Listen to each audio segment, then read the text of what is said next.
Okay, hello everyone. Can you hear me well? Yes, and how are you doing today? Good. That's actually surprising because quite a lot of people are actually nowadays suffering from a lot of stress and from a lot of mental health problems, actually mental health in crisis. So I'm not totally sure whether you were totally honest when I asked you, but hey. So my talk is going to be about mental health in crisis, if this one works. And this one doesn't. So even the computer is in crisis. Can you imagine? So actually it was already mentioned that actually James and I, and also a third person. Oh, you have to magic touch. The arrows. You have magic touch. Must be there. So a lot of what I'm going to speak now about is coming from our next book. We're going to launch this book in the Mental Health Awareness Week, and we will let you know more about that. But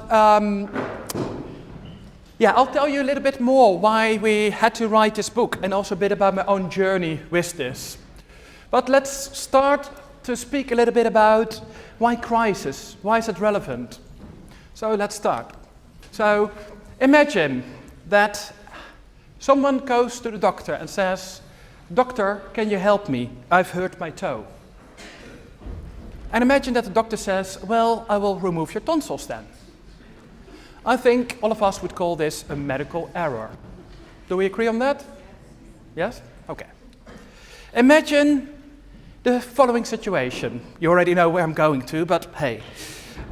Imagine someone goes to the doctor and says, "Well, doctor, do you think I'm crazy? Because I'm depressed and anxious? Because I have housing problems? Because my job in the gig economy does not give me any certainty?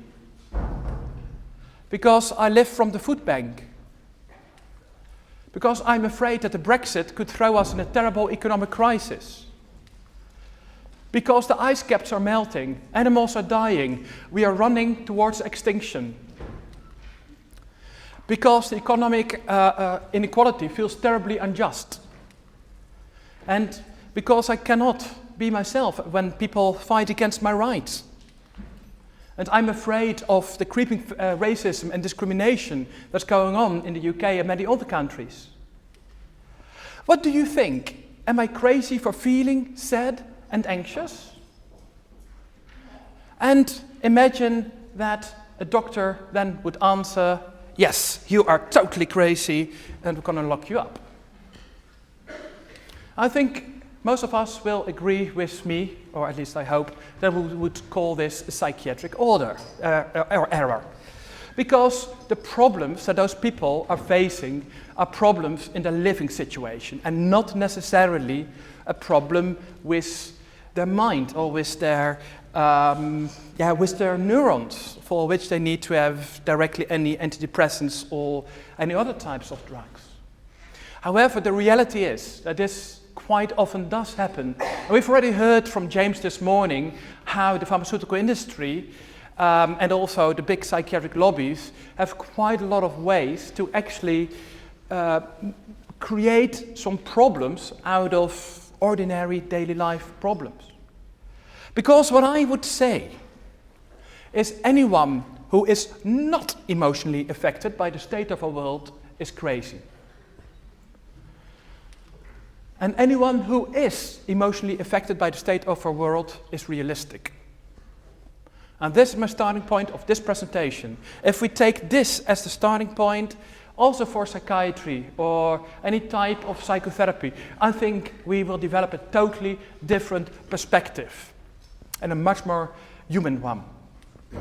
So this is what I'm going to do in this presentation. I've already given you my main message, so hopefully we are more or less there on the same page. But what I'm now going to speak about is particularly about crisis. I'm going to speak about how it's like to live in times of crisis, particularly on the mental health impact of all the things that are going on at this moment, possibly in our own lives, but at least in the lives of many other people.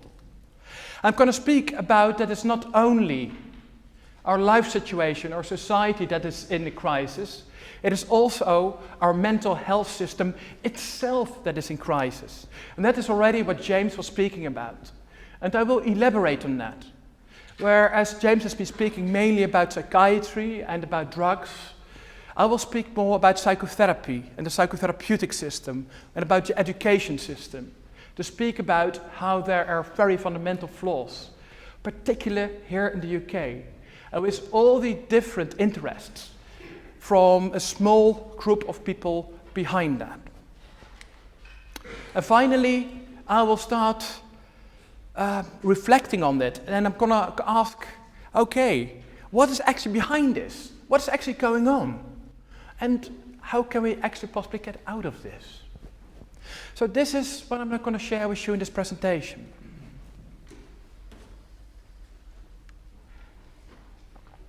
So I have to say, from my own background, I'm originally from the Netherlands. The Netherlands, the place where I'm from, is only 150 miles from here.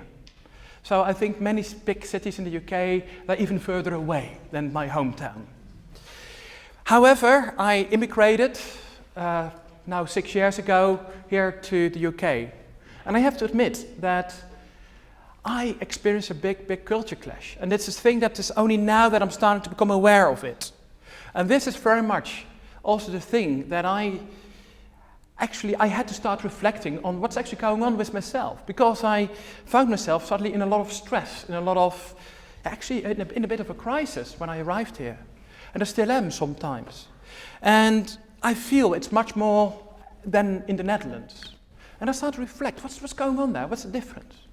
The thing is, in the Netherlands, a lot of those issues that I've just mentioned about things like housing, benefits, healthcare, a lot of the things, there is like a safety net. So it didn't feel that stressful. And it's not such a polarized type of politics. The newspapers are much more independent.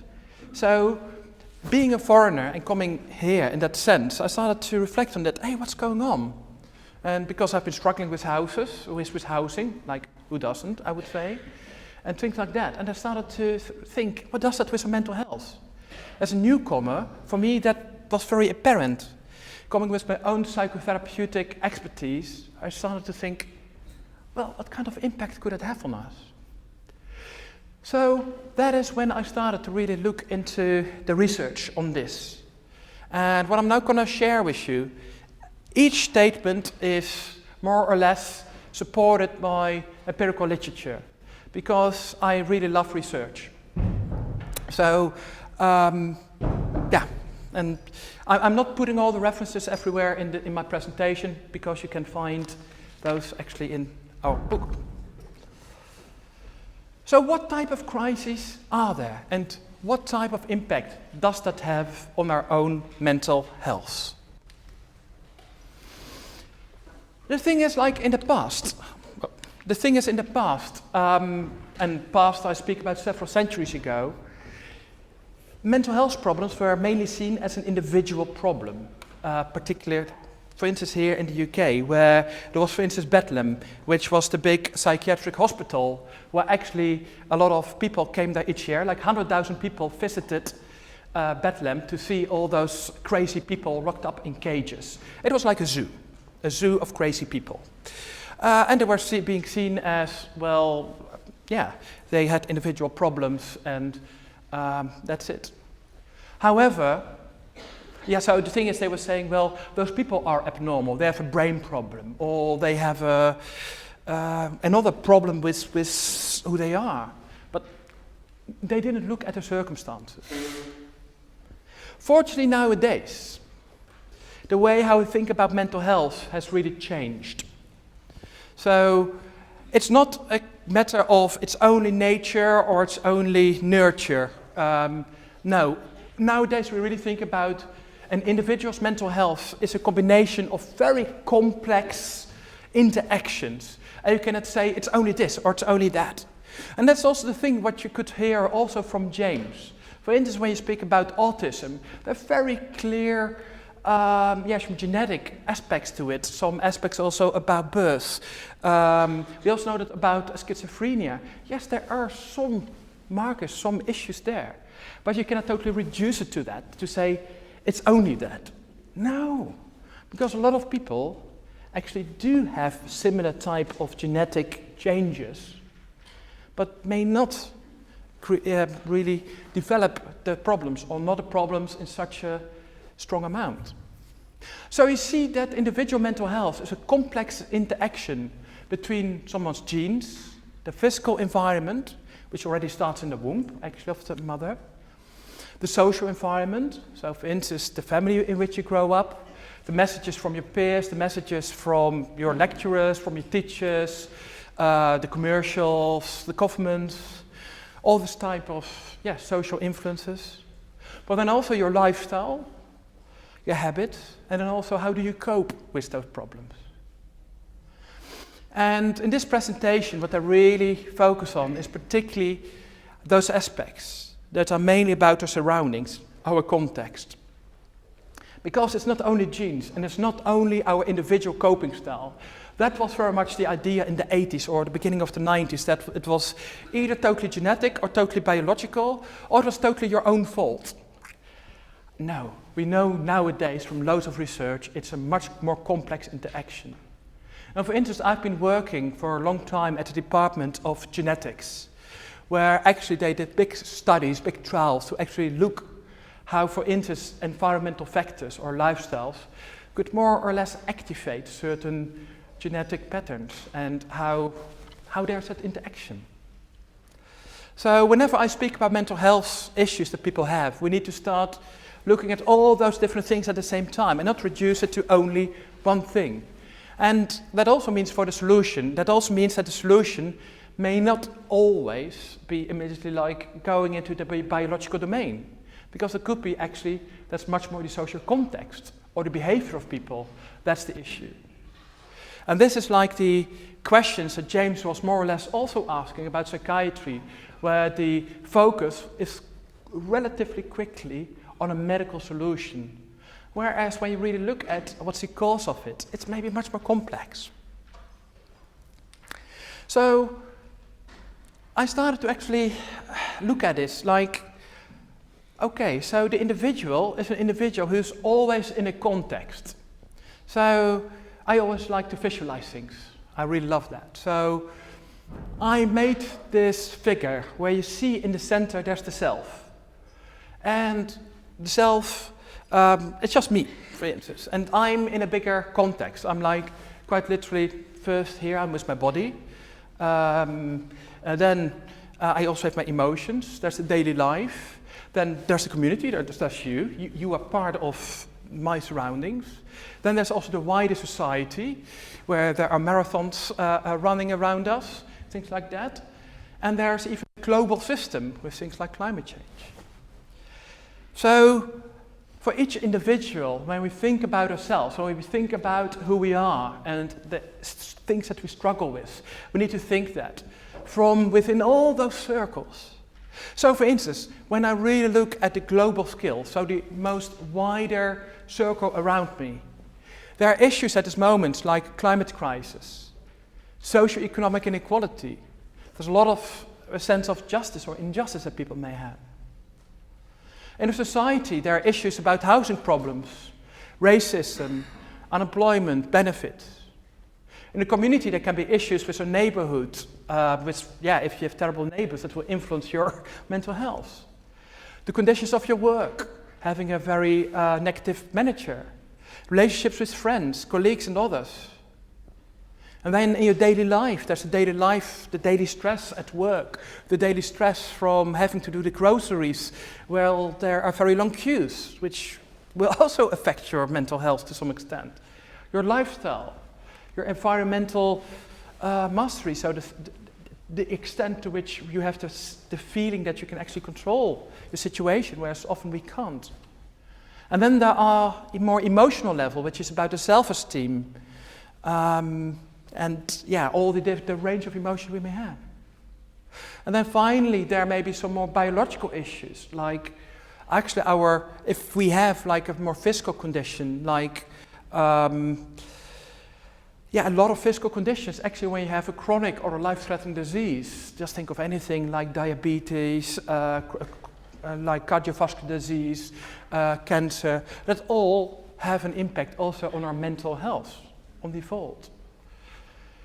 And finally, there may also be some issues more about myself, how I relate myself to myself. And that's very much about my sense of self, and my sense of freedom, sense of responsibility, etc.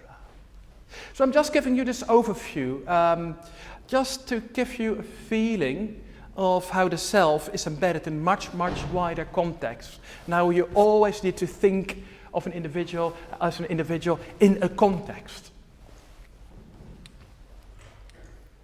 So let's now dive into some of those examples of what are those crises in our environment, what is going on, and what could influence us. So the first one that I had to look at is what I call nowadays eco-anxiety. In the last 2 weeks there have been big campaigns from Extinction Rebellion, which is a big group of activists asking for the governments and the authorities to do some immediate action because there's a lot of climate issues going on. There's a lot of research that actually shows that a lot of people suffer from eco-anxiety. That's anxiety about the changes that there are in the climate. And when we are realistic about it, or when we really look at some of the facts, then there's a lot to worry about. I could even say that, or even hypothesize that denial of climate change could actually be a way to cope with such an eco-anxiety. Because when we realize the direction that we're going with our climate change, we are possibly heading towards our own extinction, possibly when we really are realistic about it, about the melting of the ice caps, etc. And one of the ways to deal with that is actually to say, no, it's not happening, it cannot be happening. So this is a crisis, it's a climate crisis. And even when people say there's no climate change, even then there's a crisis because there's a debate going on. There is tensions between people. That's one crisis. Let's look at another crisis. This is what we call the Brexit Blues. So the thing is, like, whatever perspective you have on the EU or on Brexit, I'm not speaking about that. I'm here directly speaking about the emotional impact the Brexit has had on a lot of people. Because actually I work at the Existential Academy and we have an emotional support service for Europeans there. And if you go on our website, you'll be able to find that. And this is for people who are struggling with the emotional impact of the Brexit, of all the uncertainties of living here, of your own status. Like, I have to admit, this is one of the things that has been worrying myself quite a lot, as not being a British citizen. It's a thing that worries me. And these words in this word cloud are the words that we have actually found in quite a lot of conversations with people. Feelings like devastated, depressed, angry, betrayed. And I know several people who have become quite suicidal as being Europeans living here in the UK. There's been I believe a threefold amount of racist and discriminatory attacks since the Brexit referendum. So there is a lot going on there.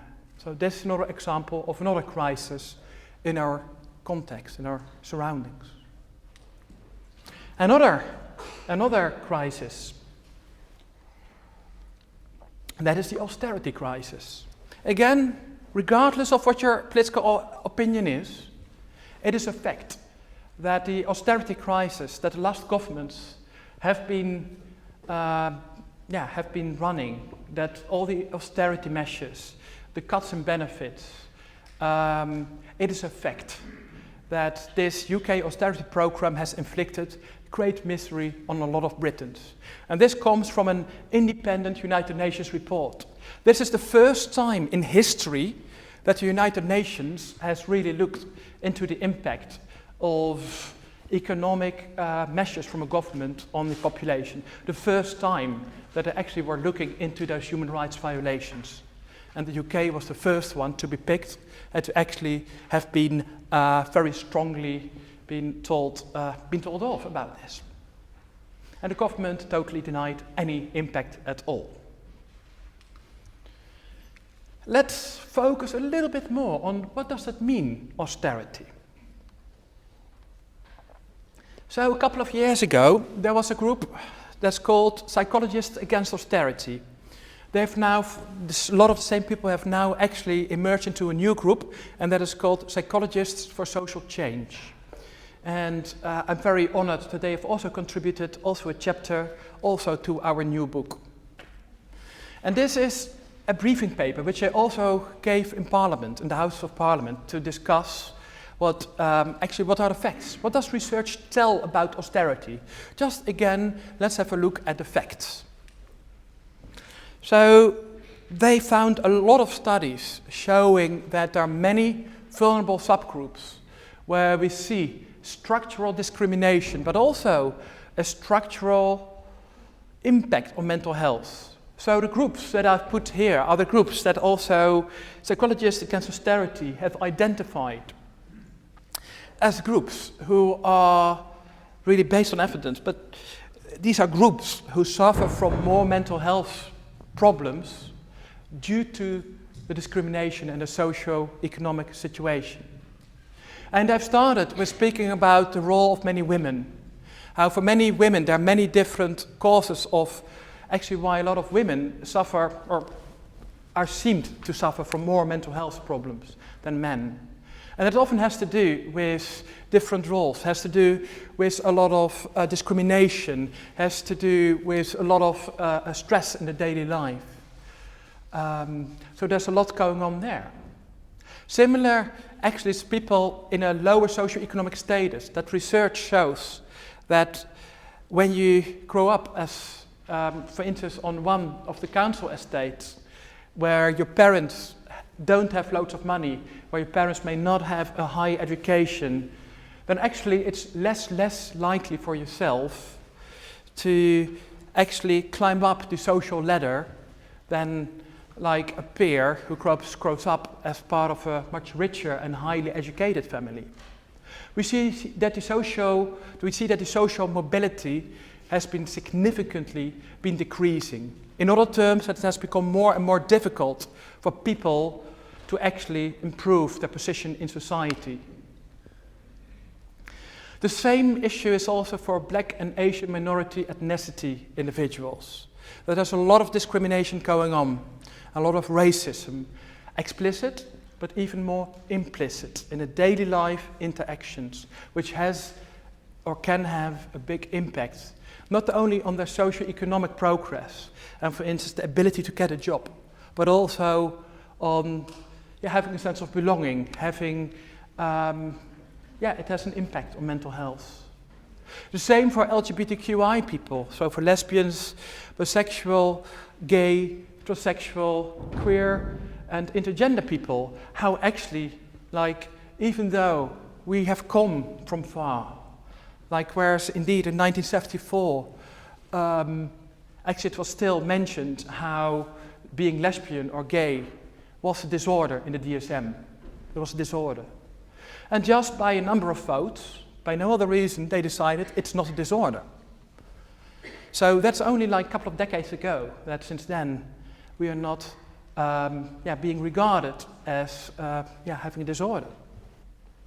However, when we look at transgender people, there is still a lot of discrimination going on there in the daily life, but also in the psychiatric care, where actually they still speak about gender dysphoria. They still use terminology which is pathologizing. It's seen, that's the word disorder, too often involved in it. Whereas it's not necessarily disorder, it's an experience. And that is not really recognized. And we also see that people who suffer from mental health problems, so for instance, if you're depressed or anxious, that in itself is already quite difficult, because people with mental health problems are even more likely to be stigmatized, to be in a social isolation. So what happens there is actually that aggravates your problem. So what we see is that all those situations when you are part of those vulnerable subgroups, let's call it in such a way, is that actually it creates a big emotional impact on things like stigma, fear and distrust, humiliation, shame, instability, insecurity, feeling trapped. So being part of those subgroups in our current society has a big impact on our mental health. And we need to really say it's those societal issues which have an impact on themselves. And this is just an example about the suicides. We know that the 3,000 or 4,000 people who have killed themselves in the last years because the benefits were stopped or they had benefit sanctions. And when we look at a lot of research, we see that actually the more socio-economically unequal a country is, thus in other words, the bigger the gap is between the rich people and the poor people, the larger the mental health impact and the less happy people are. And at this moment, the UK is the most unequal Western country. And at this moment, the UK is also the country with possibly one of the largest numbers of mental health problems. And those two are strongly correlated.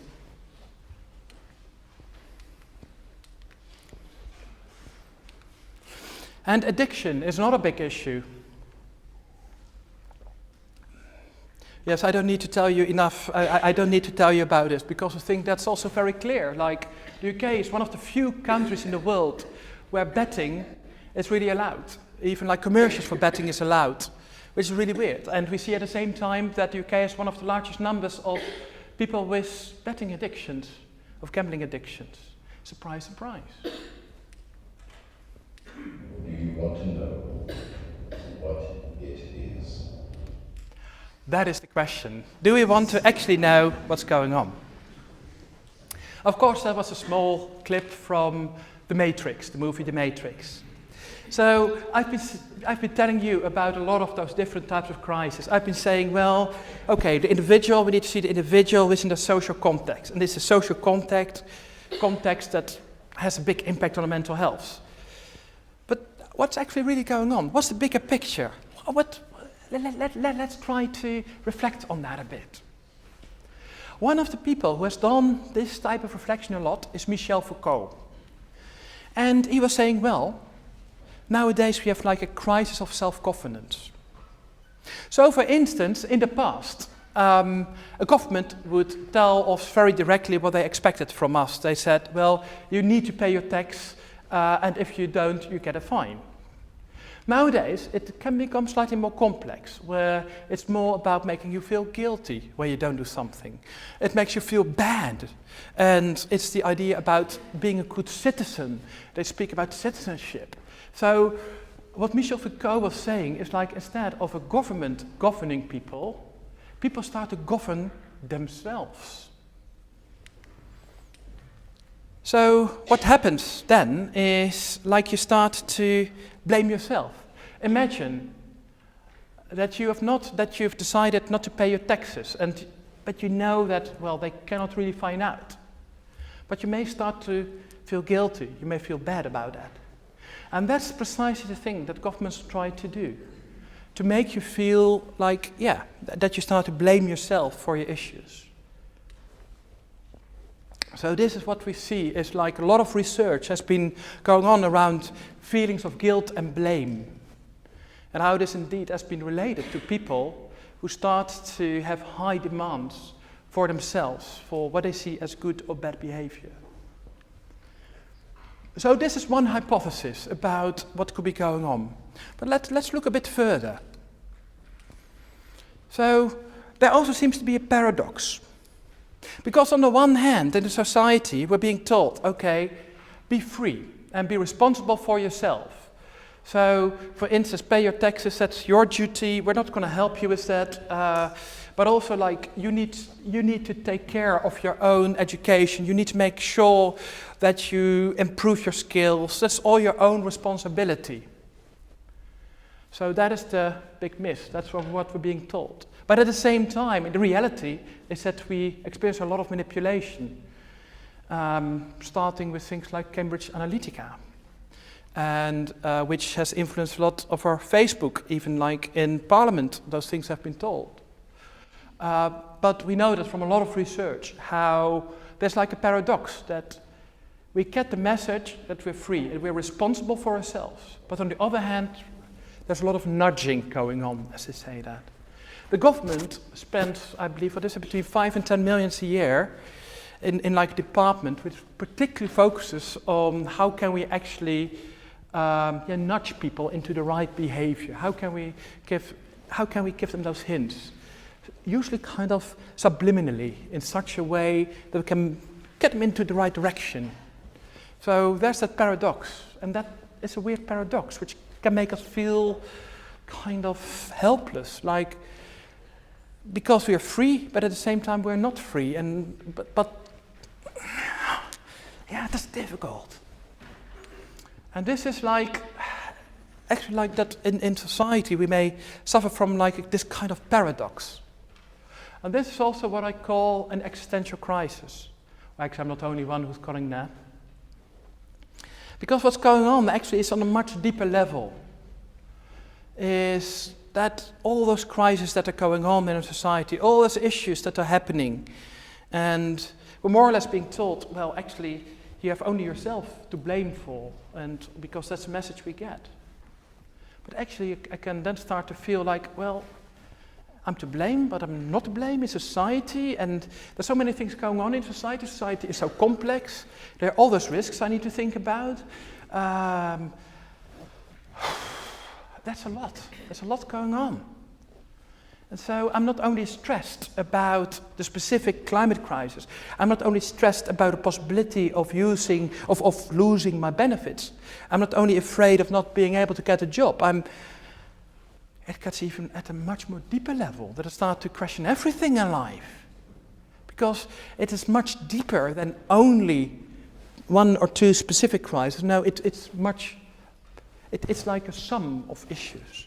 And that's what people start to really become much more aware of. Well, I'm a limited being, and on the one hand I'm free, but I'm also responsible. I'm being stuck there. So people start to ask such existential questions.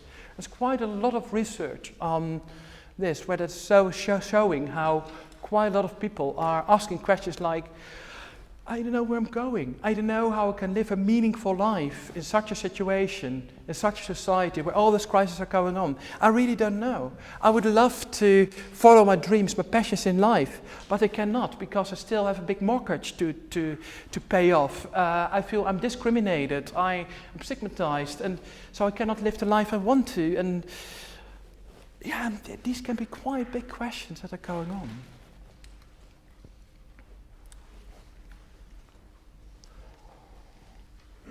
And actually, on top of this, is actually that our system, our economy in which we live, it also gives us certain messages. And I've summarized this with actually a quote which has often been attributed to millennials, although I really dare to say it may actually be more the older people in the first place, possibly, the Generation X's. I want it, and I want it now. This is very much, I think, how we can summarize a lot of the messages we get from companies. So at this moment, I'm writing my next book, which will be called The Economics of Meaning in Life. So I'm looking into actually how are we being told by companies and by governments what is a meaningful life. Because I was saying, well, on one hand, we're being told, well, of course, you're free to live your own meaningful life. Of course, you're free to determine for yourself what is your direction in life. Of course, we're democracy. We're not a fascist state. Come on, you have all that freedom. Of course, you can live a meaningful life. However, at the same time, we get a lot of messages all the time. That's also simply by the system, how the system works. And I've been now doing quite a lot of research looking at different types of societies. So I did some worldwide studies. And I found out that those economies or those countries which focus more on a neoliberal or capitalist type of economy, those economies, they focus much more on materialistic, hedonistic, or self-oriented types of meaning.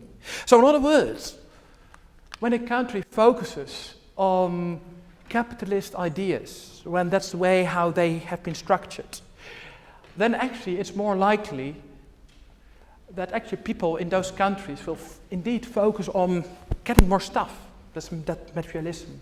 That people will focus much more on just having fun for the sake of having fun. Or that people are very much about themselves, about their own development and their own success. Whereas countries which are less capitalistic minded focus much more on social types of meanings, helping others, altruism. It focuses much more on larger meanings, which is about larger community, which is much more about trying to create the world into a better place, trying to create ethics, bring ethics. So you really see that quite directly, people in our type of economy are much more focused on a quite limited set of meanings. And also the way how we look at it is in a very functionalistic way, in an idea like, well, I simply can make my own meaning, or I can simply go to the store and I can buy meaning, you know, as if you can get it from the shelves. Or like, I'll just go on this retreat and that will solve everything. Or I'm gonna buy one of the self-help books, like 7 Steps to a Successful Life, and I follow the 7 steps and my life will be perfect. I hope that you understand, well, that's not how life works. But this is the message that we get all the time. Just look at all those psychology magazines. Look at all those books, all the self-help books. This is the message we get all the time. As a reality, it doesn't work that way. And this is what we can get frustrated about. Because then we have followed all those 7 steps from those beautiful books. And then we find out, hey, my life is still meaningless in the same way. Yeah, I'm now doing those 7 steps, but does it make me a much better person? No, not necessarily. So, even worse is that research shows that when you focus on those materialistic, hedonistic, self-oriented types of meanings, if that's your focus, it's actually your mental and physical health will suffer from that. For the sake of your mental and physical health, I would recommend you to focus more on social and larger types of meanings, and not try to find the meaning of your life in buying stuff or just having fun. So this is just based on my research. So there's this context which is influencing very much how we cope with the issues. And then so I've formulated this, and this is like what I feel is like an underlying trend. That's what I call the capitalist life syndrome. People who have seen some of my previous lectures already know this bit. Where I'm saying the capitalist life syndrome is, of course, this is like almost like a kind of a sarcastic type of diagnosis, although this one is based on evidence-based, actually, possibly more than DSM, actually. So I think some of the disorders in the DSM may be less evidence-based than this syndrome. But hey, I actually created this more as like a kind of a sarcastic thing, and actually now I find in some of my research that there's quite a lot of evidence for it. By the way, if you want to give me some more evidence for that, please fill in, go to this website. This is a website, meaningsurvey.com. And in this, I'm actually studying whether there's such a thing as the capitalist life syndrome. So please fill it in. Sorry, that was my marketing in between. Now, the capitalist life syndrome is like where people live in a capitalist country, in such a culture as we do, which focuses on the materialistic, hedonistic, and self-oriented types of meanings, but also have this functionalistic idea, this naive idea about that you can simply make or buy your meaning. But it also is combined with people being quite fatalistic or feeling helpless, feeling trapped. Because on the one hand, they're being told you're free, but actually you're not free. That paradox. And that makes people really feel stuck and experience existential anxiety and mental health problems. And I've started to see actually a pattern worldwide that those issues go hand in hand with each other. And and this is very much what I believe has created a lot of crisis for us. So in sum, what I've now told you is like a very wide tapestry, possibly difficult to see the full patterns there in what I've been talking about, but I wanted to make you aware of like our surroundings, you know, where the self is always embedded in that wider context, and all the things that are going on, which are independent, but actually they also seem to be connected. So there are many crises, and each of those crises affects our mental health. And then maybe this underlying cultural trend of what I call the capitalist life syndrome. And and then if you know this, you would say, well, if this is the case, we need to have a very, very good mental health care and a very good education. That's what you would say. So how do we cope with crisis? Simply keep calm and carry on? Or change?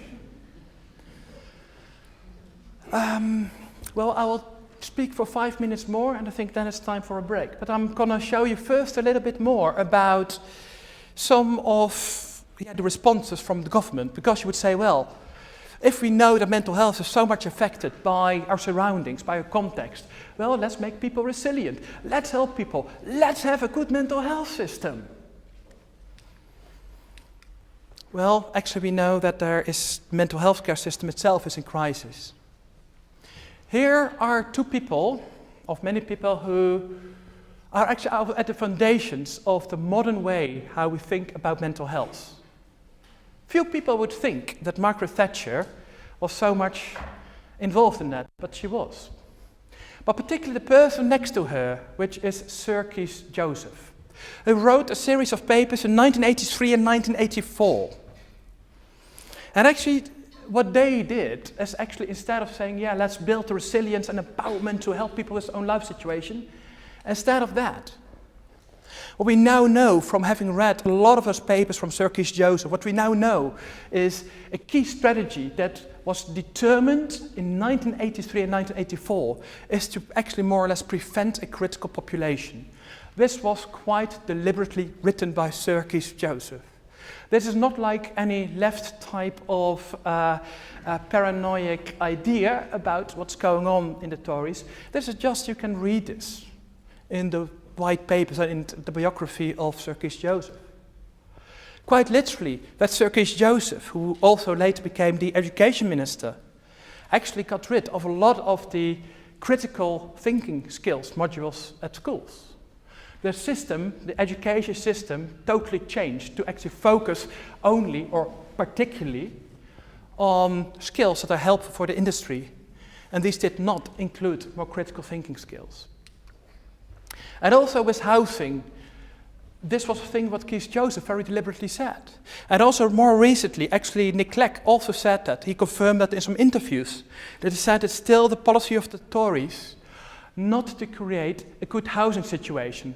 Because if you give a lot of social housing, like big council estates, that can actually be a place where people start to join each other and may actually start to form a front against the government and may even start to riot in that sense.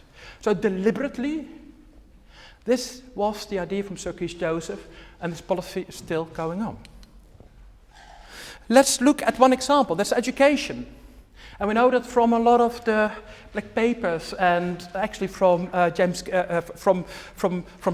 Callaghan, who actually started to focus education on economic aims. So to say, well, actually all the schools, they have to follow like a core curriculum, and there will be like control. We will have a government control to check whether they are actually looking at those outcomes. And actually to make sure that there's not enough time left actually for other types of skills, possibly.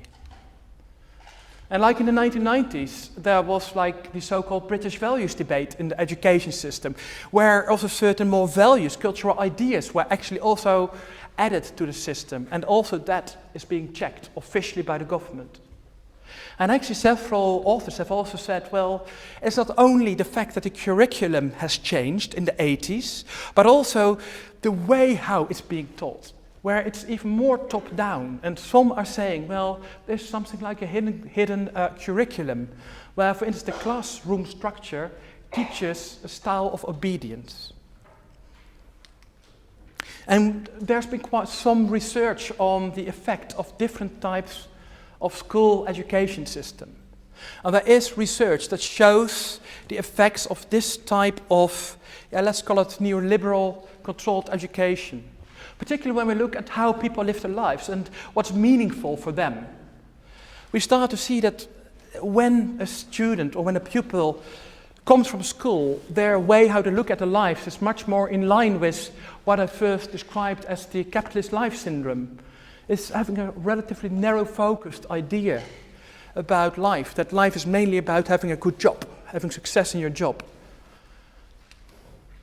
And also the illusion of technical rationality about life. That's also what I call that functionalist idea about, well, as long as you do this and that, and you work hard enough, you go into higher education, if you do all of that, then you'll be successful. That's the kind of illusion. And to some extent, we've seen that in the type of public school system we have in the UK, when you compare that to other systems, for instance, like in Finland, Norway, Denmark, Netherlands, Germany, school children have less critical skills. And also less psychological skills. And it may not be surprising that between 2 and 12% of all school children, and I'm speaking about underage, so until 14, 15 years old, they suffer from mental health problems. That's not surprising when you think about how the system works, the school system, with all the stresses, all the high expectations, all those unrealistic ideas about life. And then this continues even into academia. My friend Ron Roberts, who was actually also going to be here today, unfortunately couldn't come because he was stuck in the marathon. But this is an amazing book that he wrote about capitalism on campus, which describes how actually the crisis continues on academics in the academia world. And this is the number of suicides. And you can see that there is an increase in suicides in higher education, where more and more students are killing themselves. And very much that seems to have to do with debts, not being to pay off all the loans, feel the stress from the system, from being tested all the time. So it has a big impact on mental health.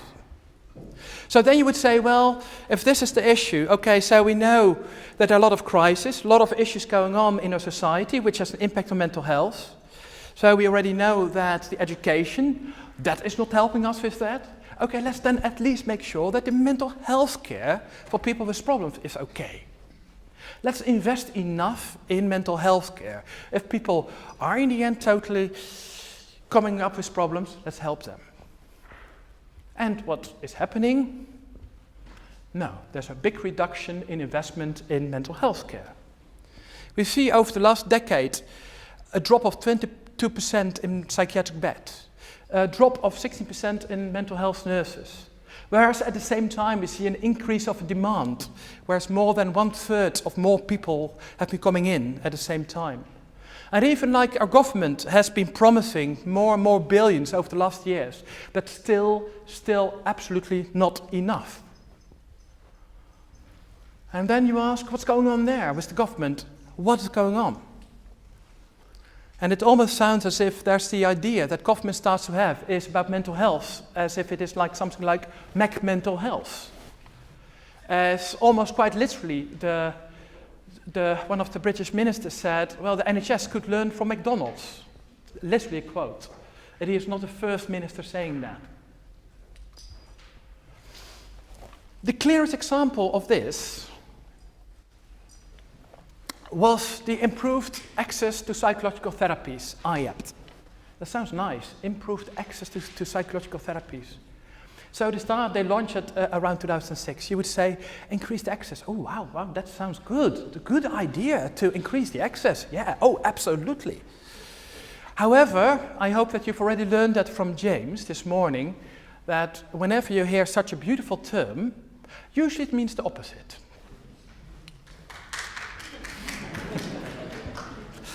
So you can see here the stepped care model from IAPT.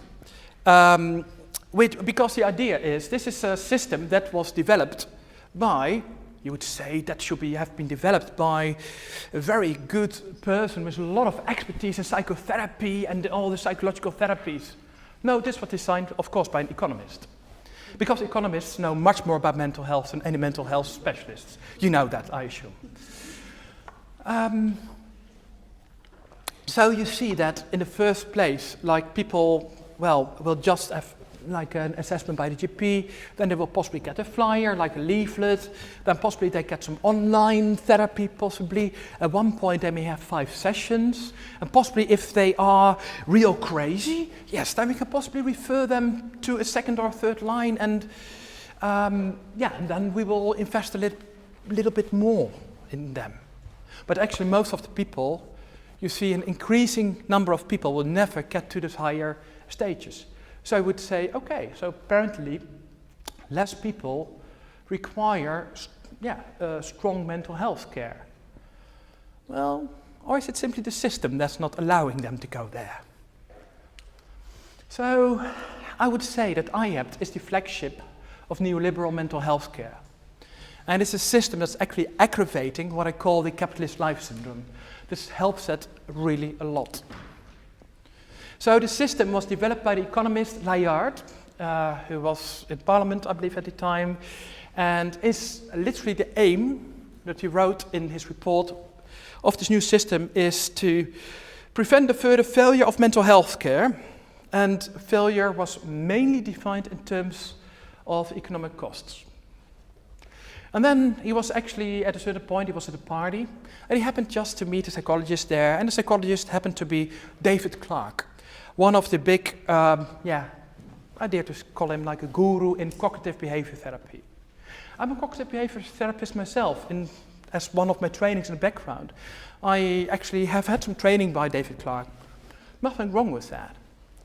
However, the issue was with David Clarke is, of course, surprise, surprise, when David Clarke started to advise Layard what to do, how to make all the cost reductions, he said, well, let's give CBT to everyone, cognitive behavior therapy. And well, that's a system that they started to advise to the government. And then you start to have a look at who else was on the board, who helped to develop IAPT. Each person has a direct link with the pharmaceutical industry. And when you actually then start to look at all the advices from the guidelines at this moment for mental health in the NHS, and I looked it up. It took me a full day going through all the CVs. 83% of those people have connections with the pharmaceutical industry. And they are the people deciding about what type of mental health care we should get. They decide the policies. And surprise, surprise, is that in reality, what we really see is that the big proposal of this model is, well, most people should just get cognitive behavior therapy and pharmaceutical interventions. Like James was already telling about the staggering numbers of people on drugs. So this is quite a thing. And particularly, I was actually then starting to wonder, at the time, 2006, when they started with this new system, possibly they had good arguments at the time. Possibly they knew about lots of research telling that this is the best type of therapy for people. I thought, well, let's just give them the benefit of the doubt. Let's do some research on that. You understand that when I looked for any researchers, at the time there was not enough evidence that CBT and psychiatric drugs are the only or the most effective way of treating on population level people with mental health problems. There was no evidence for that at all. And now there have been even some more trials which have shown that CBT, cognitive behavior therapy, is not better than any other type of counseling in the NHS. When you look at the large-scale numbers, there's no evidence that is better. And also we see, when we look at the cognitive behavior therapy trials, like I did say with many, many different types of psychotherapies in general, I'm not only saying it's bad about CBT, but there have been quite a lot of biases, and I'm more than happy to give you the papers which describe that, where at least we can say not everything is immediately saying, yes, it's only positive. And there's actually no evidence that this type of stepped care and also this type of standardization of giving like a standard type of cognitive behavior therapy and standard type of drugs. There's no evidence that that would work better than just tailor-made. In the sense like when a client comes in, that you create a unique therapy for that unique individual. There's no evidence that the standardization that IAPT promotes that is better. There's no evidence for that at all. And actually, in IAPT, in one of the first stages, the first steps, is that you can only get 5 or 6 sessions of therapy. All research shows that when a client receives less than 16 to 20 sessions, they're very likely to be not successful. Or at least they won't really benefit from therapy. From 5 sessions, it's extremely unlikely that people will improve in their mental health. However, IAPT is giving mainly 5 or 6 sessions to most people. Whereas we know from actually most studies it's between 16 and 20 that people need. But hey, 5 sessions are of course cheaper than 16 to 20. So you understand that Layard, who was an economist and the main advisor of the government, that he said, well, let's do 5 sessions, because that's cheap. Well, I would say give them 0 sessions, that's even cheaper, but yeah.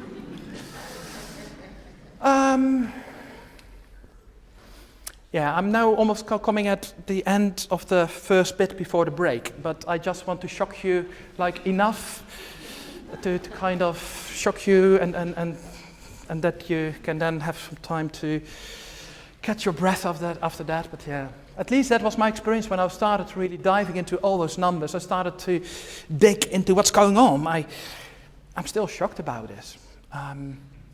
So then you start to look at who has been evaluating IAPT, those IAPT service, this National Health Service, what we now do.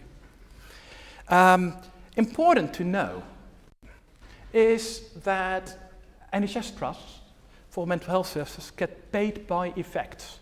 There's actually also a term that the World Health Organization has been promoting, payment by effects. That means if as a health organization you tell that all your clients recover, that you get more money than when you tell, well, some of them recover, not all of them. You may understand that this way of payment can create some pressures on some health services to possibly change the numbers slightly. And I will show you a little bit of the information and just have your own thoughts about this. The thing is that overall the studies, you can see them here on my screen, they say that over 50% of all individuals going through IAPT are cured, in the sense that they don't experience the mental health problems anymore that they started with. And these problems have been measured with those 2 questionnaires that James has shown to you, which were developed by, yes, the pharmaceutical industry. Bear that in mind as well. And these were the outcomes on the basis of which this 50% effectiveness was calculated.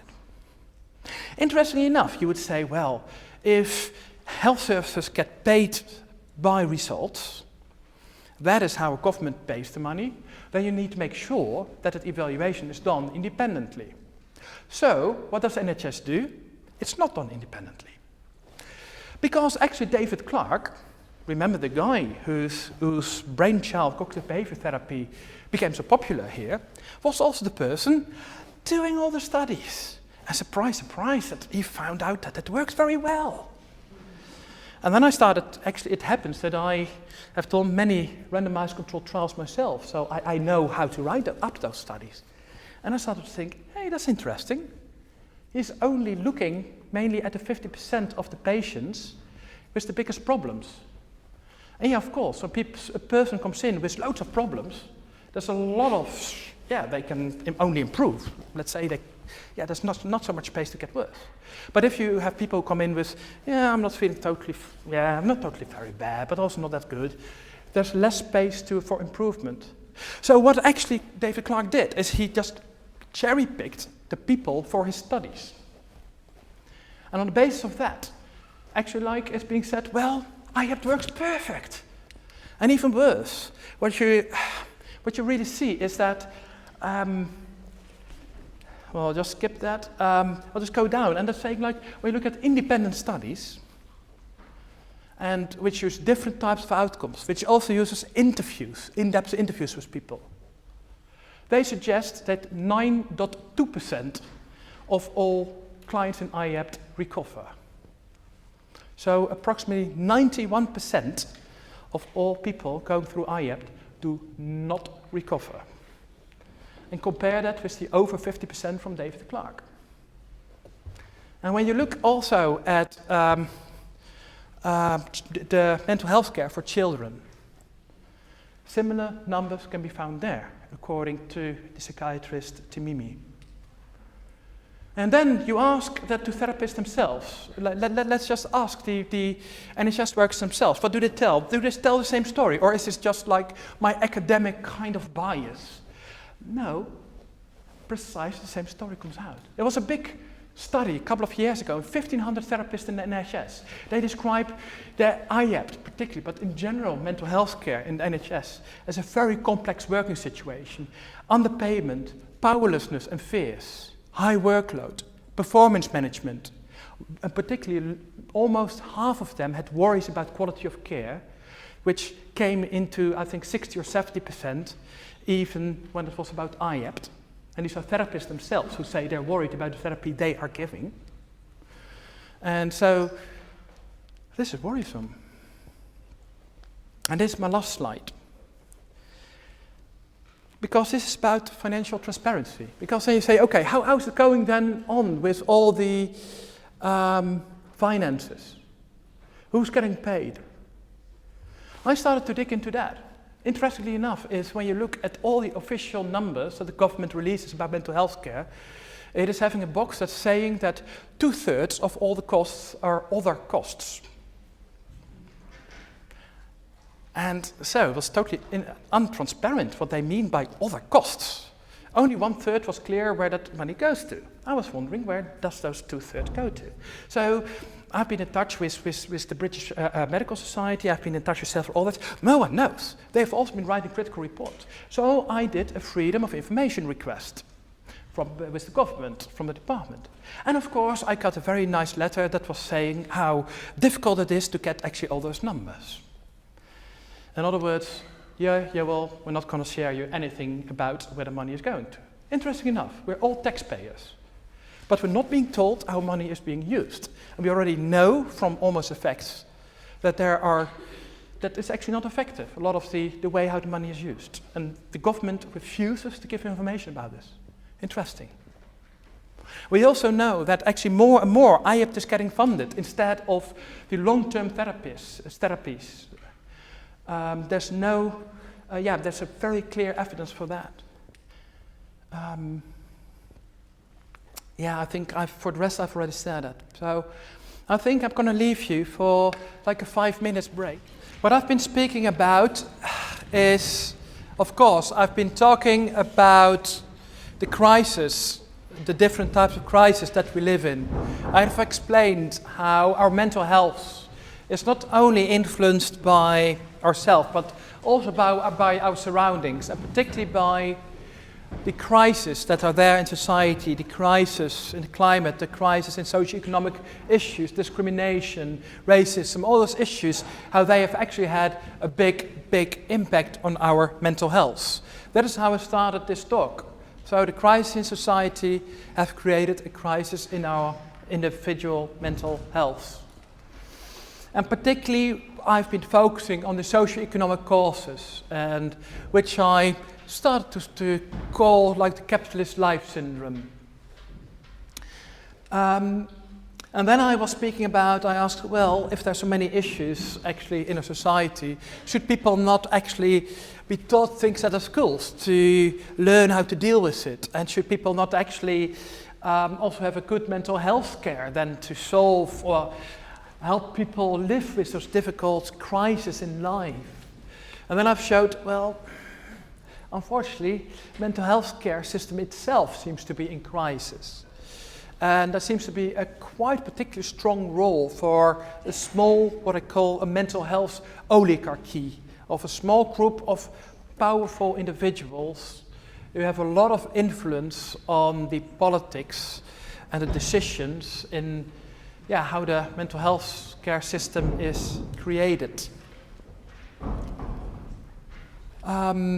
So What in the last part of my talk, what I'm going to talk about is two questions. What is the bigger picture that may be behind this? What's the bigger picture? And particularly, like, how could we solve those problems?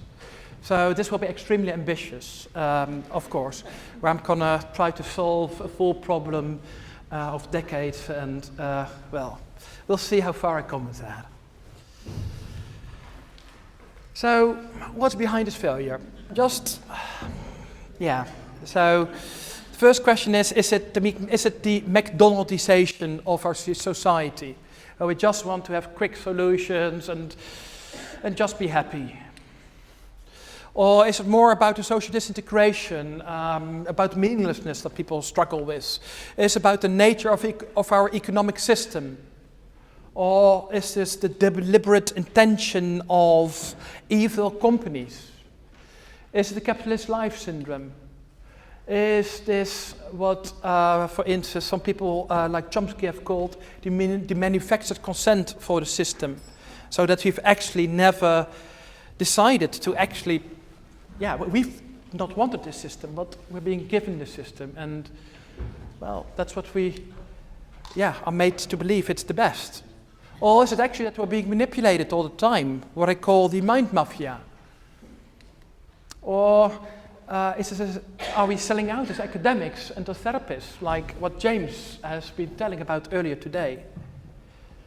So these are just some of those questions we can ask when we start to look at a bigger picture behind it. Just some first shots that I can say, well, is it this? I don't know. So I summarized some of my thoughts and some of the preliminary evidence in the next 5 statements. So these are 5 hypotheses. And I'm not saying that each of these is true, or possibly they're all true.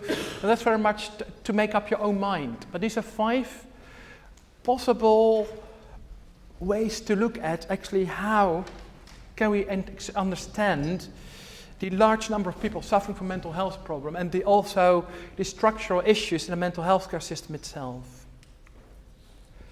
So the first one, the first hypothesis, is about the weakness of the policymakers.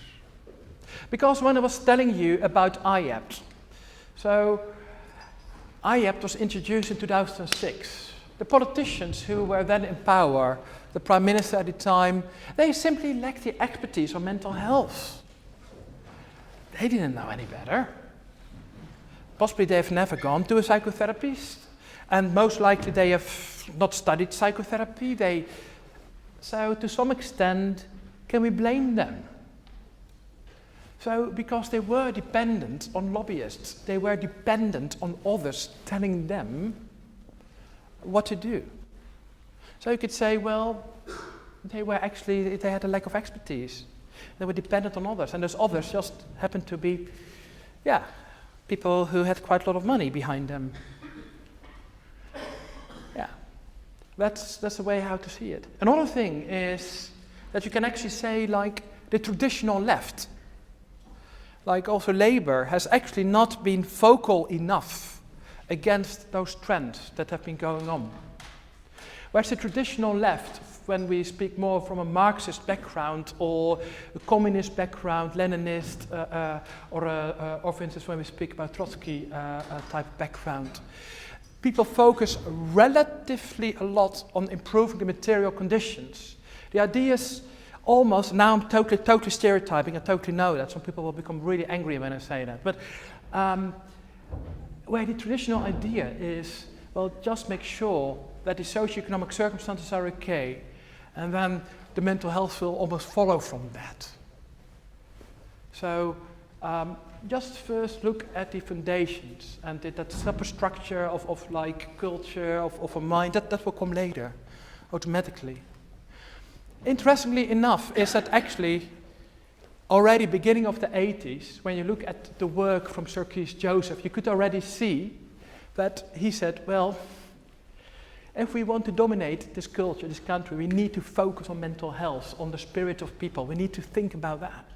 Whereas Labour or the left seem to relatively focused less on that at that time. And we see a similar trend also in the United States, where the Reagan administration at the same time also started to really speak about how can we to some extent control the population via the mental health, and not only via the materialistic circumstances. So it almost seems as if the left has kind of left like actually like a vacuum there on mental health, which the more right-wing and conservative type of politicians could actually fill. And this is also at the beginning of the 20th century. There was the economist Keynes, or Keynes, how do you say that in English? And he actually said, like, his prediction was that in our era, in a century later, that actually we would be working less hours and have better wealth. That was his prediction. And he has failed. He has failed in that his prediction. And, of course, people with more neoliberal background are saying, well, that's because he's a left economist, so of course he failed. However, when you start to look, why did he fail? That was because he did not factor in his model that people can change what they want. People can change their living standards. For instance, in his era, like a century ago, people did not need to have a big plasma television on the wall. People did not need to have a fridge. People did not need to have expensive mobile phones and the latest version of an iPhone or whatever type of phone you have. People didn't need that. So what you see is like people now want a lot of stuff they possibly don't totally need. Or possibly we need them, or we think we need them. And this is what happened at the beginning of the 20th century. There were some very revolutionary ideas at the beginning of the 20th century, where the idea became particularly in the Austrian school of economics, where they were saying, well, actually what people want and how people evaluate things, that matters a lot. And then, if we know that it matters, we could possibly manipulate that. And that is actually where, and people who have actually seen some of my previous talks, they know I often speak about public relations and how at the beginning of the 20th century there was a man, Bernays, who came up with this idea about big promotional campaigns and advertising. Of course, there had been some advertising before, but he brought it to a total new, different level, where he very deliberately started to use psychological techniques to manipulate what we want, or things that we want to associate ourselves with. That's, for instance, it's an example I often give. It's, for instance, that Bernays was behind a big campaign to actually help women to become more, to support the feminist cause. Because at the time, only men were smoking, and so it was a very masculine thing. But yeah, so women were, of course, in the cage. Women were oppressed because they were not allowed to smoke. So he helped women to smoke. How did he do that? Because there were some big marches going on, I believe New York, and he actually had those women, the big front figures, there with a cigarette. And he branded those cigarettes Torches of Freedom. Great, great name.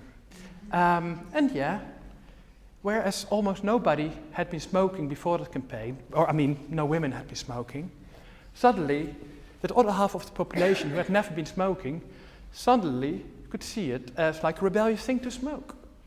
And that is why nowadays, unfortunately I dare to say, a lot of women also smoke. And that's very much like, again, what he did was he changed what people want. He manipulated the ideas about what we want to associate ourselves with. And so they used the psychology, they used the mind. So you see that companies have been very deliberately, and economists in the more neoliberal tradition from, for instance, the Austrian school, and later also the Chicago School of Economics, they've always paid attention to the psychology, whereas the more traditional left has not done that. So, yeah, this is a slide that's just saying, well, policymakers have been influenced really a lot by the psychiatrists, by the pharmaceutical industry, but I don't need to tell you that. James has already spoken about that. James was possibly not so good in promoting his own book, but please do read this one. It's an amazing book. Because I would never dare to do any PR except for my friend, so yeah. So that was the first option. The first hypothesis about what's really going on behind the screens, like behind the matrix. So the second point, what could be going on, is what I call the shock doctrine of mental health. And the term shock doctrine is a term that comes from Naomi Klein, an economist. And what she says is like governments will use any type of crisis to push forward their own agenda. So, for instance, any crisis, I'm just going to apply that immediately, you know. So, one of the things, what they're saying is, that's not right on the slide, but there's, for instance, an economist from the London School of Economics, McDade, I don't know how to pronounce his name, but he was saying, well, when we look at the mental health care system, we see that it's economically doing very bad. And now we've had the financial crisis in 2008. And hey, yeah, the governmental financing, they're doing very wrong because we had to pay out all the banks, we had to solve the debt. So we don't have money for the mental health care system anymore.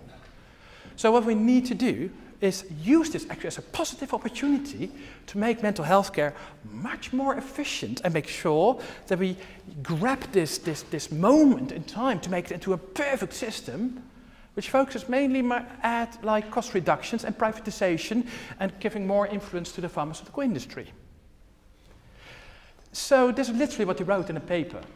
And this paper has been lobbied for in some documents by the EU. The EU has taken over his work from this guy McDade, and this has been like a perspective of the EU, that the EU is saying, well, it's preferable, that we have a system that is focused on privatization, mainly on drugs, on cost-effective care, like the IAPT in the UK, which is used as an example.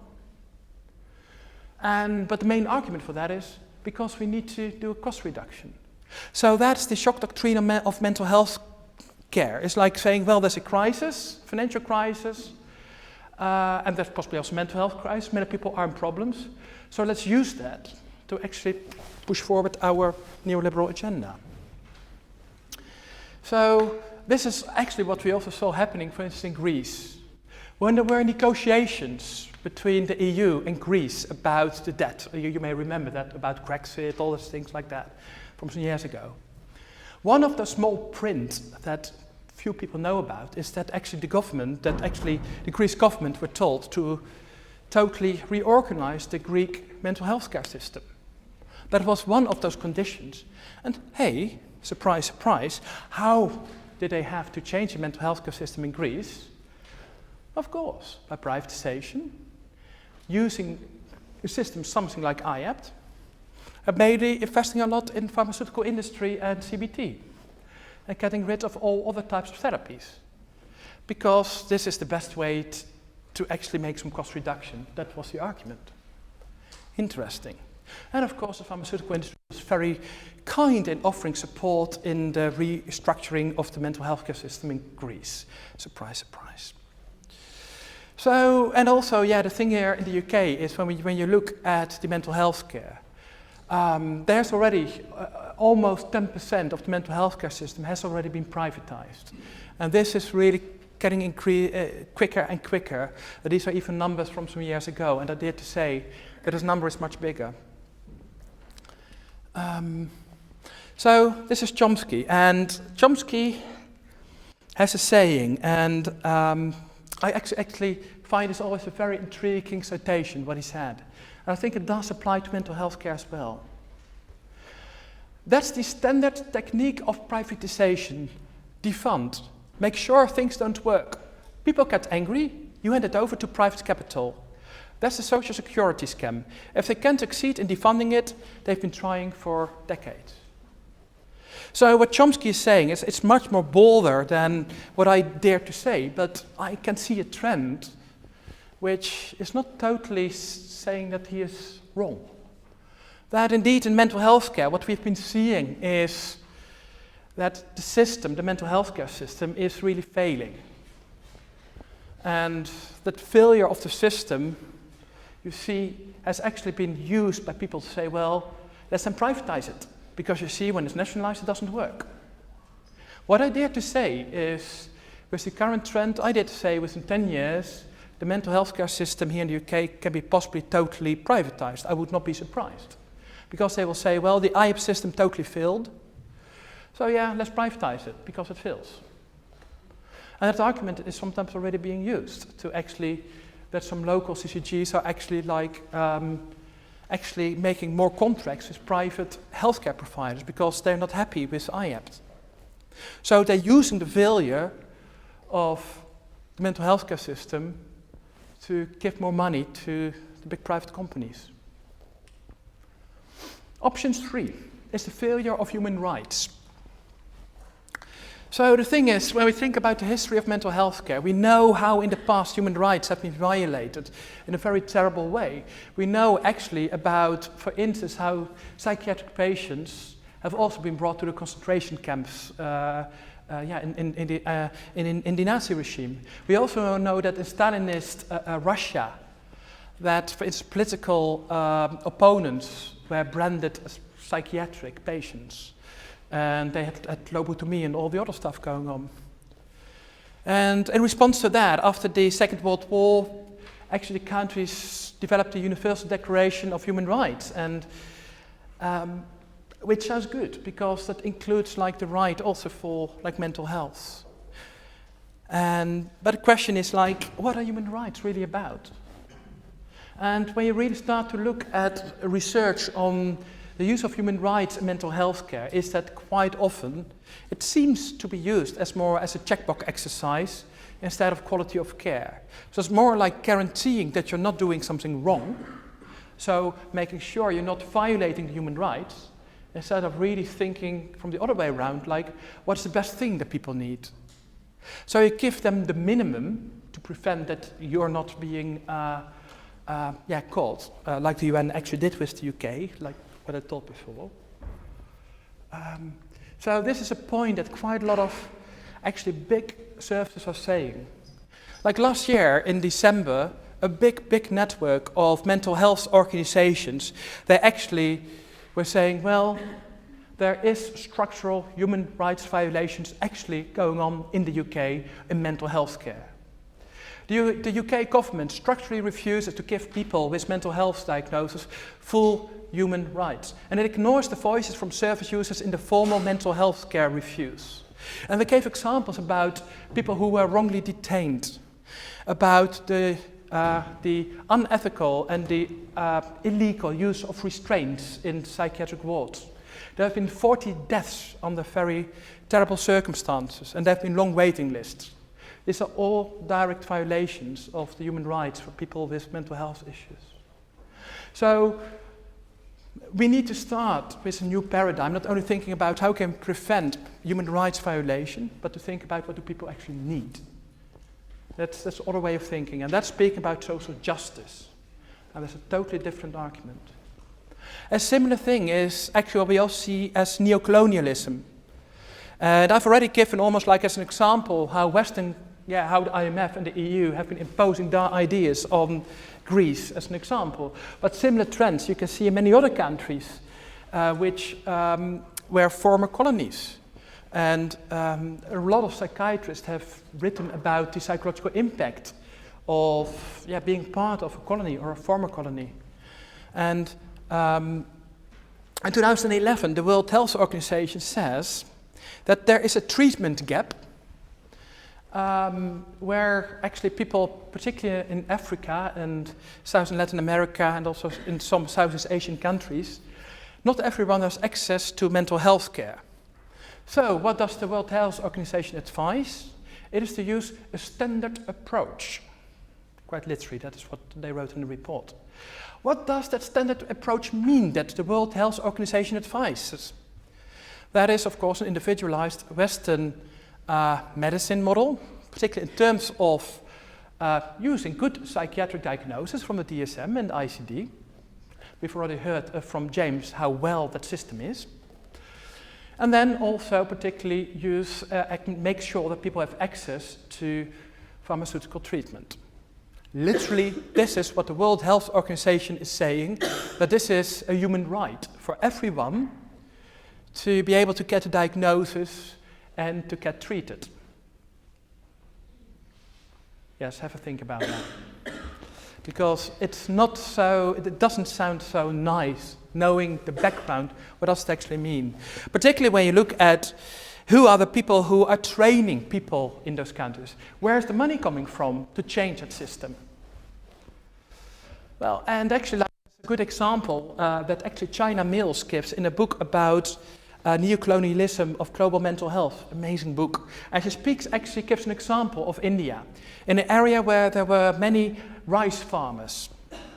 And at one point, the price of rice totally fell. So a lot of rice farmers became quite suicidal, depression, anxiety. And actually, so the government had a big problem, because many people have mental health problems.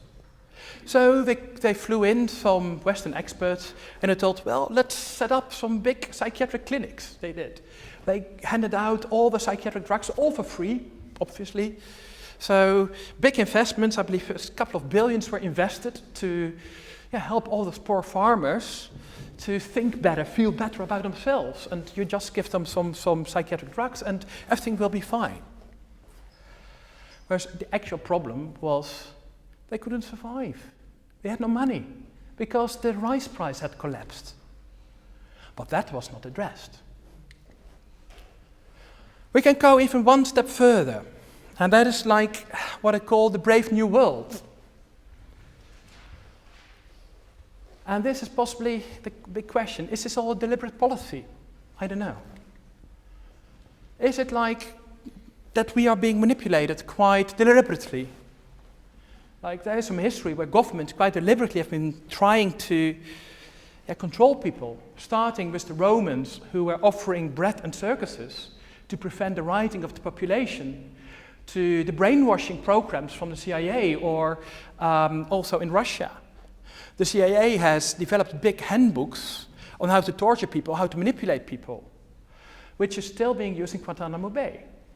We know in China has a very clear governmental policy of restructuring the brains of people, particularly from Christians and Muslims, who are now being put also in some kind of concentration camps.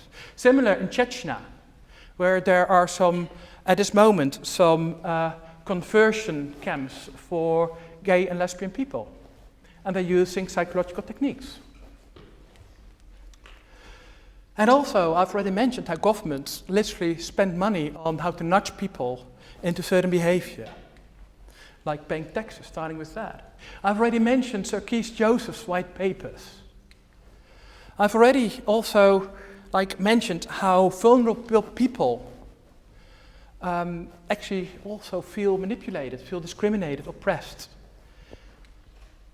And actually, what I dare to say is anxiety is one of the biggest symptoms of our time, possibly more than depression when you really look at the numbers of people who suffer from anxiety. But when you actually do not give people the self-insight or the self-development or good care, that anxiety remains there. What do we do with that anxiety? We can actually impose that on others. Say, well, it's the foreigners, it's the EU, it's climate change researchers, it's all those people, they are wrong, not me. So that's quite handy for politicians if people are anxious. Anxiety is something you can use as a politician. However, these are hypotheses. I don't know. It's for you to make a decision. These are hypotheses. So what do we do? That's what I will speak about in the last couple of minutes. Because this can be a scary world. And I don't want you to get away from here like, oh, we're totally done for. No, I don't want you to leave in that way. But I want you to be aware of the system of things that can go wrong. So the first thing about policy is, I think we should not only look at ticking the boxes of human rights, but we should be actually real fighting for social justice. I think also in mental health care, we need to have tailored care, culturally sensitive, and not only a stepped care or only like a one-size-fits-all approach, which may not help for everyone. It's also important that we have independent bodies evaluating what's going on in the mental health care system. Independent.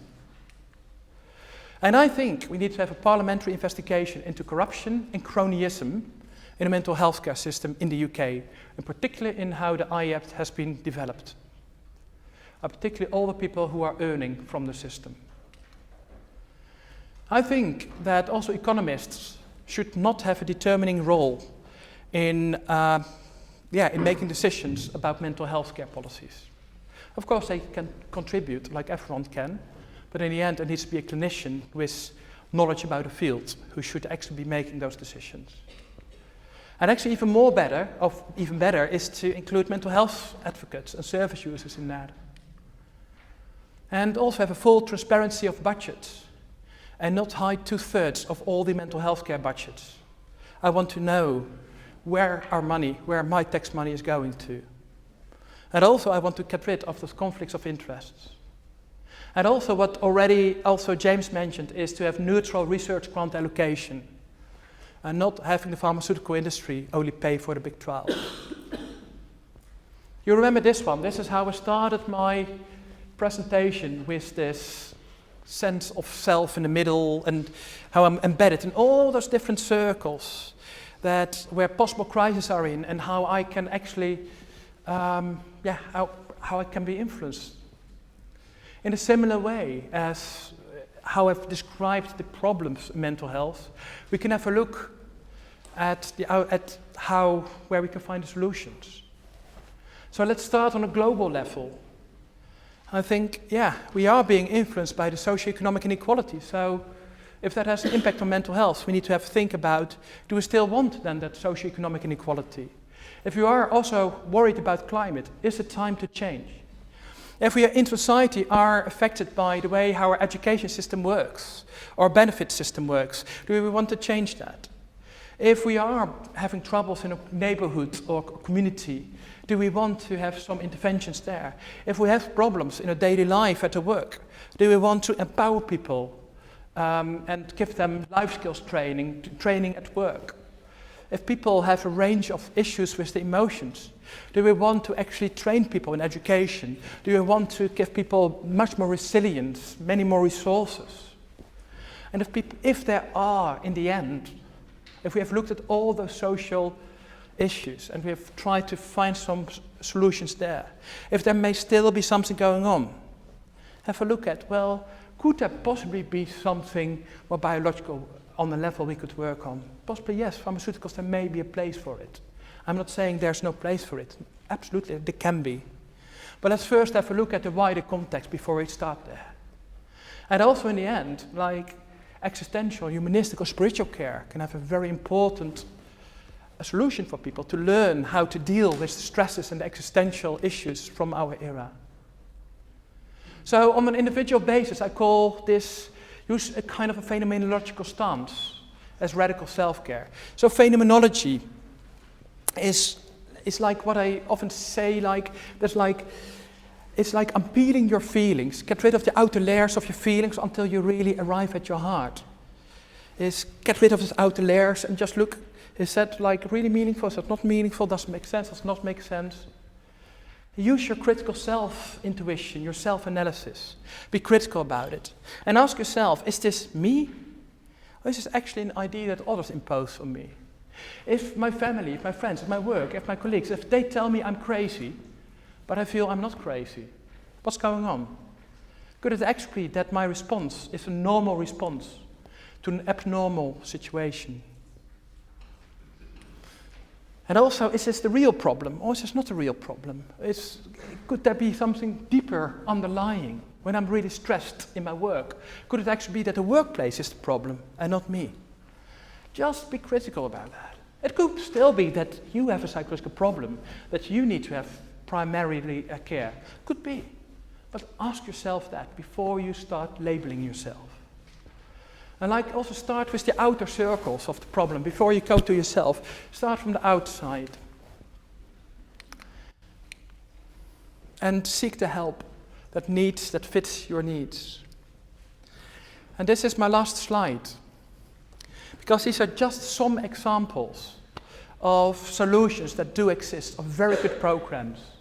And examples of this are, things like the open dialogue, which is like a social system type of approach to people with mental health problems. There's also the Housing First program, which is very much about, let's first help people, let's give them first housing before we start really treating them in a psychiatric way. For instance, like homeless people. Instead of putting drugs in them first, let's first give them a bed and food. Let's start there. And there's so many more examples of charities and very good initiatives that do work, like Mind in Camden, or for instance, when we look at the Working Well Trust. There are very good trainings that do exist for psychotherapists that give attention to what's really going on and what the needs that people really have, like existential therapy, humanistic types of therapies that do justice to what people really need.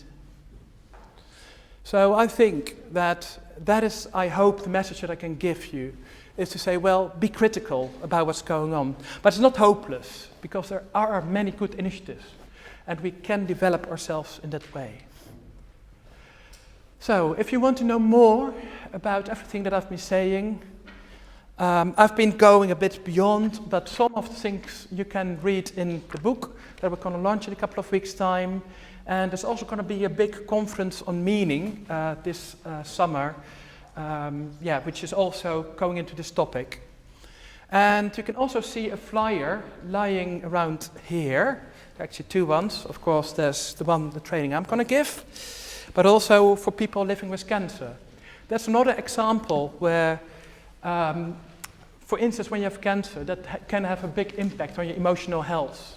And instead of,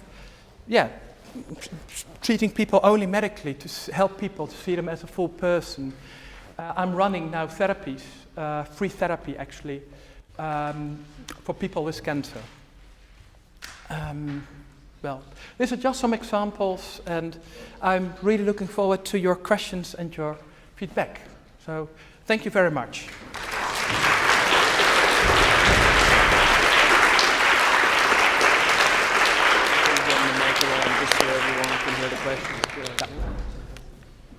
So, questions? Hi, my name is Denise McKenna. I'm one of the co-founders of the Mental Health Resistance Network, and I think our logo was on your last slide. We've got our list of demands, and we're demanding many of the things that you talked about. We want them put right. We agree with what you're saying. We recognise all of these things. We're made up of people who use mental health services. Many of us have done so for many years. Some of us were involved in Mad Pride. We go back a long way. But Mental Health Resistance Network was set up to fight against what this government laughingly call welfare reforms. Actually, it's the abolition of the social security system. And it's also the brutalisation of people with mental health problems. Because, you know, this stuff that you're talking about, all of this, you're to blame, you're the problem, this is now happening in therapy room, NHS therapy rooms and consulting rooms across the country. We've got psychiatrists telling us, you sort yourself out, you're to blame, you're the problem. And one thing, Joe, I would just bring you up to date on is when you're talking about people with very severe mental health problems, people who have been, I know we're all questioning diagnoses these days, but people who have been diagnosed with schizophrenia, who've been off their head for 30 years, what's happening to them? They're being chucked out of the system altogether. They don't want to treat any of us who've got severe mental health problems because they think we're not going to be of much use to the capitalist economy and we're just too much trouble. But we are out there. We've got our list of demands. We asked to put them out here today, but we were told no. But we've got them. So we're all service users. I don't really use that term. I use the term survivors and sometimes mental patient because I like that one. But we are there, and it's important for academics, Joe, and it's important for professionals to join with us because we're out blocking roads. Long before Extinction Rebellion, we were blocking roads. We've crashed Parliament. And we are out there taking direct action. We're doing the business, and but a lot of us, I'm sorry to say, are killing ourselves as well. So thanks. I'm sorry, it's not a question, but I just had to say that. Thank you. Thank you very much.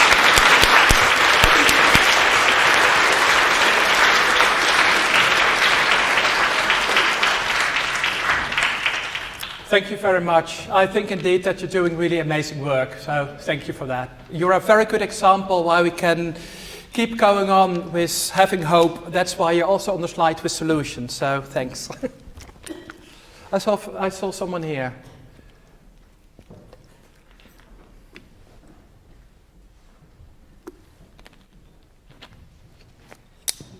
Thank you.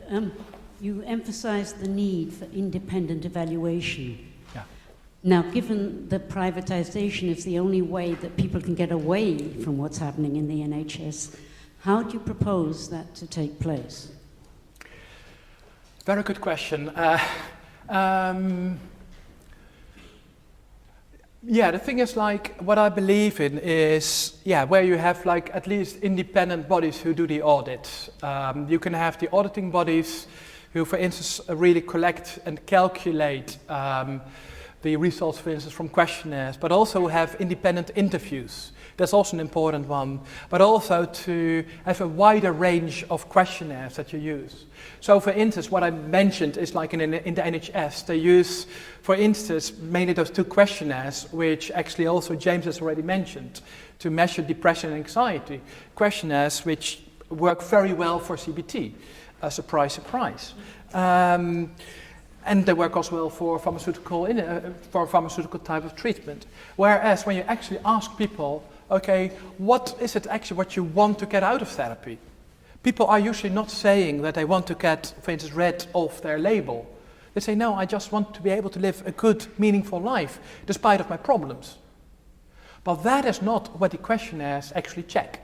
Those questionnaires check whether they don't fulfill those criteria, which were made up by, not totally made up, but at least was agreed by voting, as James told before. So what we really need to look at is look at what are the outcomes that people really need. And that is very much also looking at things like the ability to live a meaningful and satisfying life, despite all the challenges and crises that we may be having. So we need to have a wider range of outcomes. We need to also have in-depth interviews, etc. And all of that needs to be collected and analyzed, I think, by independent bodies. And I think only in that way we can get a better idea about what works and what doesn't work. I think the person behind. I saw earlier that James that he's given advice to Select Committee, and obviously, you're doing a lot of work and research as well. Is anybody listening? Sorry, yes? Is anybody listening politically in Parliament, in the people that are making these decisions? Is anybody, this side of this work is new to me, so I'm really curious, is there anybody out there who's listening? This is precisely the question I'm asking myself. I don't know the answer. What I do know is, I've heard a lot of inside stories, too many actually, and in all different political parties there are many biases and myths. I've heard some, singers like Jeremy Corbyn, whatever you think about him, he has been speaking up, he has been stepping up for mental health several times in the last year. And he has had some comments where he was really saying that the system really needs to be changed, the stigma needs to be changed. And I've not seen Theresa May do that. Possibly I've just missed it, it's possible. But also Jeremy Corbyn is also speaking about wanting to change the education system, not having like all those test scores, not only focus on that. Possibly that, I don't know. But we really see it's a very fragile balance. And James would know much more about that because he works much closer with people in Parliament. He has a lot of sessions in Parliament itself to really speak and inform people. And sometimes it can be really shocking, a lack of knowledge that people have. And but possibly also the other person could also tell a bit more about about how much people are listening. But it's a good question. Hi, my name's Shane. As a recent service user, still service user, and going through the IAP system, I can say it's a complete failure because it took me a year and a half to go through the IAP system, fill out the forms. By the time I got to a session, then they said they couldn't help me. Unfortunately, I was then referred to a specialist psychosis unit. But that whole HIAP system just completely failed. And there's a lot of vulnerable people that are falling through the system because they have to wait so long for therapy or for something to happen. And it's up to society to step forward and say, we can't put this in the hands of just these few people. Yeah.